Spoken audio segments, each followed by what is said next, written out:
Assalamualaikum warahmatullahi wabarakatuh. Bismillahirrahmanirrahim. Alhamdulillahirabbil alamin. Wassalatu wassalamu ala asrofil anbiya'i wal mursalin wa ala alihi wa ashabihi ajmain. Amma ba'du. Bapak Ibu yang dimuliakan Allah Subhanahu wa taala.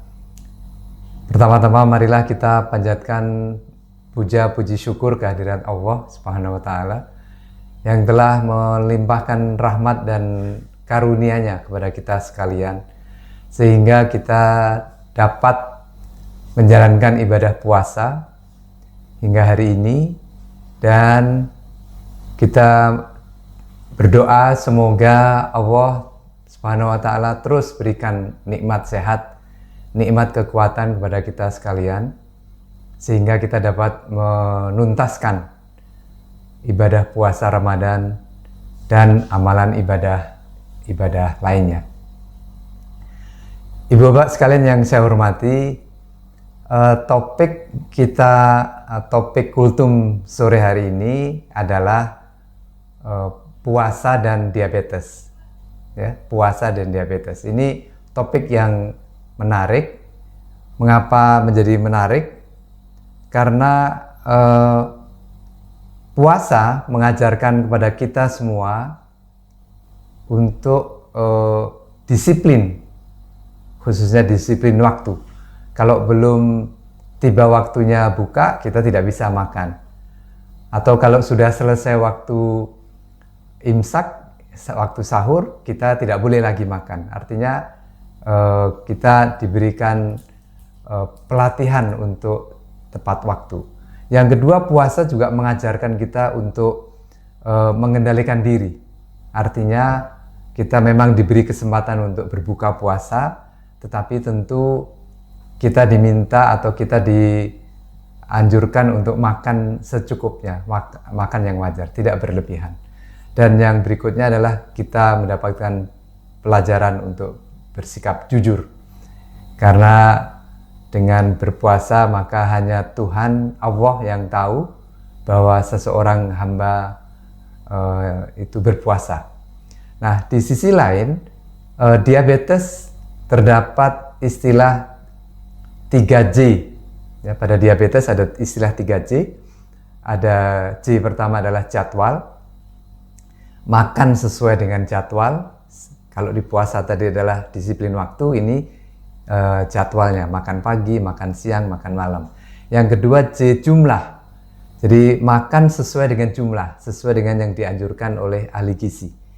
Dan jenis, ya. Nah, jenis ini juga yang sesuai, yang kalorinya rendah, lemaknya rendah. Kalau di puasa itu jenisnya adalah yang sehat. Jadi ibu bapak sekalian yang saya hormati, dengan berpuasa itu justru membuat penyandang diabetes itu menjadi lebih sehat, mudah-mudahan. Nah, oleh karena itu, kalau ada pertanyaan apakah penyandang diabetes boleh berpuasa, tentu saja boleh, tentu saja boleh. Seperti tadi yang saya sampaikan, dengan berpuasa itu justru membuat penyandang diabetes lebih mudah-mudahan bisa menjadi lebih baik. Nah, tentu ada pengecualian.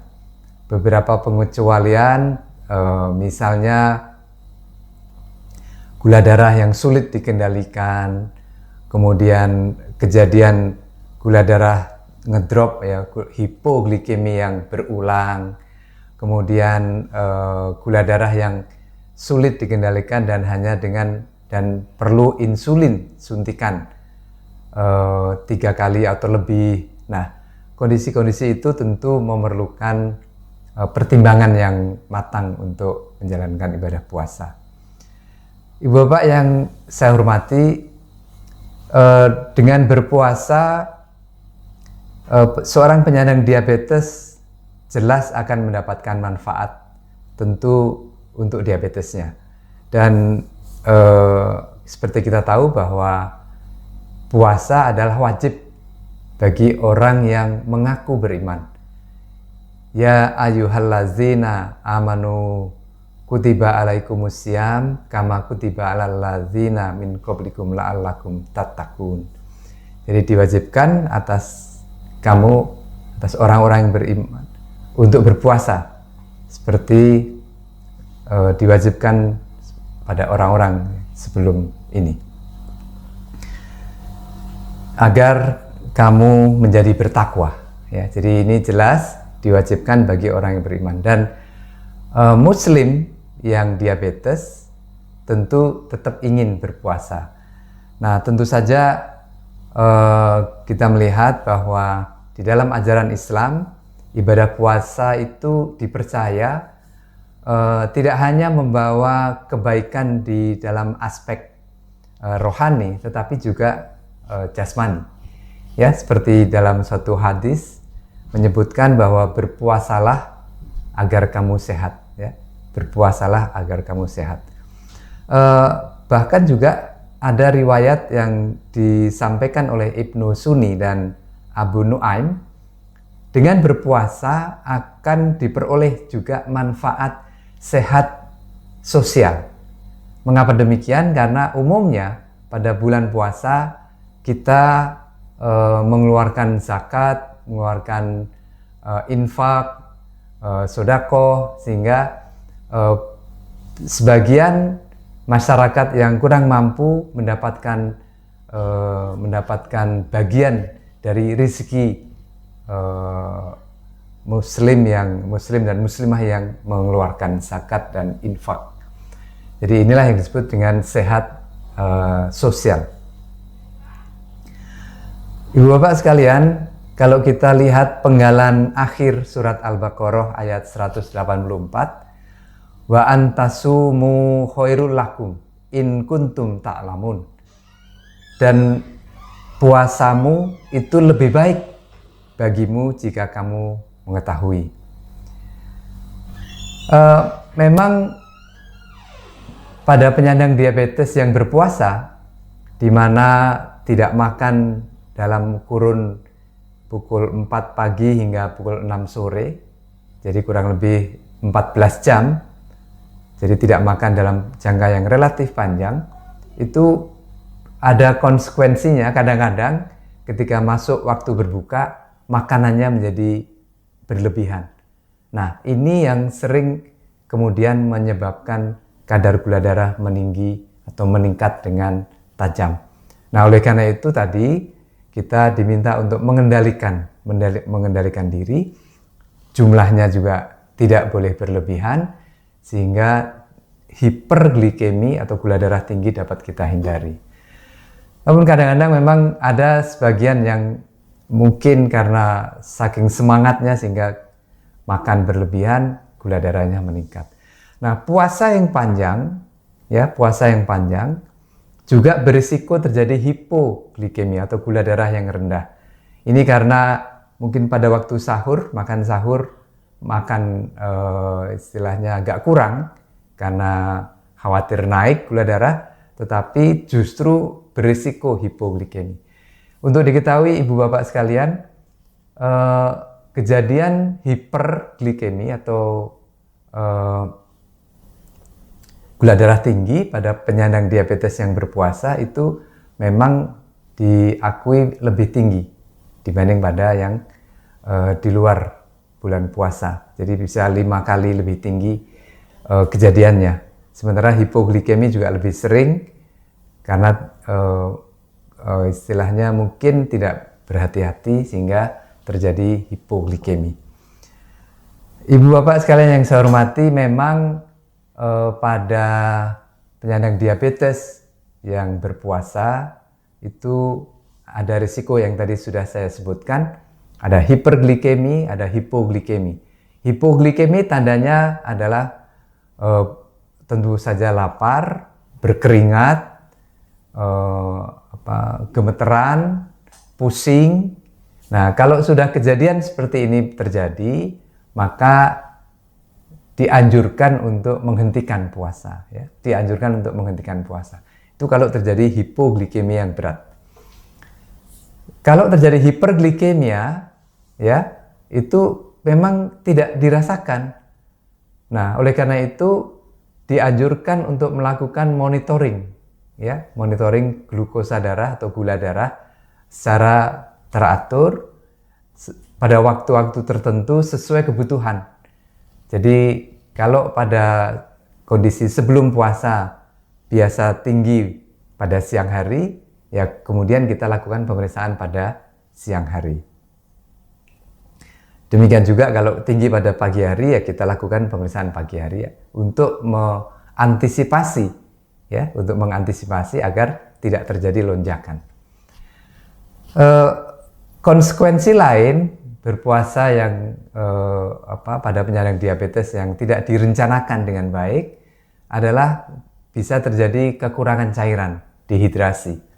Ya, kalau pada penyandang diabetes yang gula darahnya tinggi, itu akan terjadi buang air kecil yang sering, ya, sering dan banyak. Itu akan mengeluarkan banyak cairan. Dan kalau kita tidak minum dengan cukup air, maka risiko dehidrasi menjadi sangat tinggi.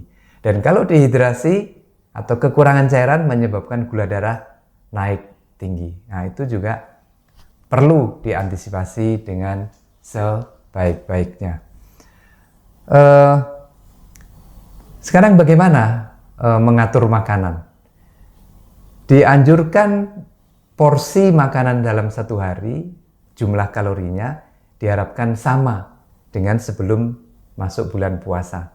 Jadi jangan ditambah, jangan dikurangi, ya, kurang lebih sama lah.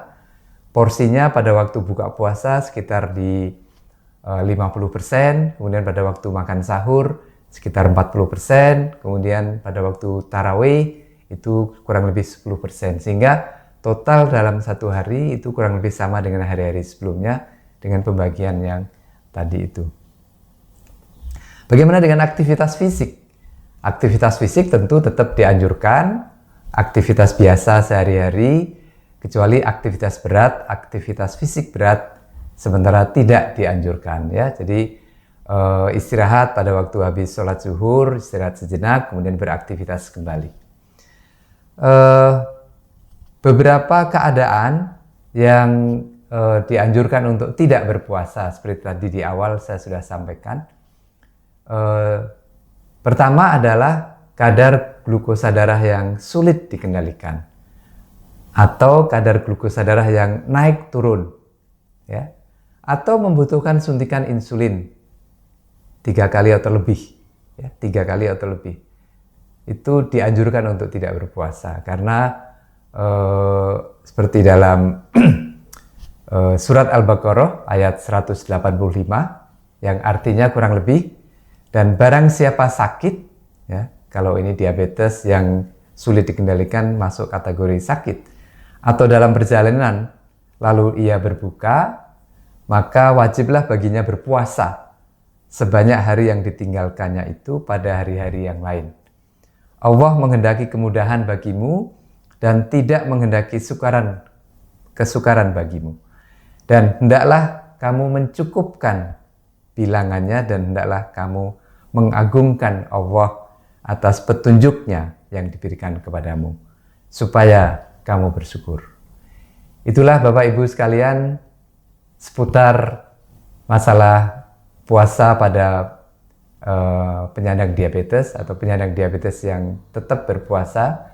Mudah-mudahan dapat menjalankan puasa dengan aman, puasanya dapat dijalankan dengan aman, diabetesnya juga dapat dijaga dengan baik, karena penyandang diabetes yang berhasil menjalankan puasa dengan aman itu memperoleh manfaat kadar glukosa darahnya atau yang disebut dengan HbA1c itu turun, kemudian berat badan juga sekitar 50% penyandang diabetes yang berpuasa berat badannya bisa turun. Jadi tentu ada manfaatnya, mudah-mudahan. Demikian Ibu Bapak sekalian yang dirahmati Allah Subhanahu wa taala. Sekian, lebih kurangnya mohon maaf. Saya akhiri, wassalamualaikum warahmatullahi wabarakatuh.